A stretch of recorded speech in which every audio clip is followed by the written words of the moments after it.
দেশের যে সরকারি দায়িত্বপ্রাপ্ত যারা আসলে অবজারভার হিসেবে এসেছিলেন তারা বলছেন যে বাংলাদেশে ইলেকশন ইঞ্জিনিয়ারিং হয়নি। এখন আমার প্রশ্ন হলো, ঠিক আছে, আপনি যেহেতু অপোজিশনে আছেন, আপনি তো সরকারকে বিতর্কিত করবেন, এটা আপনার পলিসি বা কৌশল, কিন্তু সেই কৌশল যাতে এমন না হয় যে মানুষ বুঝে ফেলায়, মানুষ মনে করে যে আপনি আসলে শুধুমাত্র বিরোধিতার খাতিরে আসলে বিরোধিতা করছেন। দেখেন, আপনি বলছেন যে জাতীয় নির্বাচনে ইঞ্জিনিয়ারিং হয়েছে, গণভোটে তাহলে ইঞ্জিনিয়ারিং হয়নি? দুইটা ভোট তো একই সাথে হয়েছে।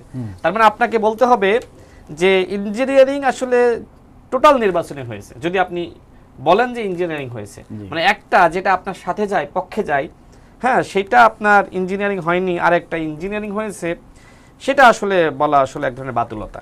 এবং এই বিষয়তে স্পষ্ট আমাদের যারা বাংলাদেশের যারা অবজারভার আছে, আমি তাদের কথা বাদ দিলাম, যারা বিদেশি অবজারভার এসেছিলেন, এবং তারা কিন্তু ওই যে পাতানো ম্যাচ খেলতে আসে না,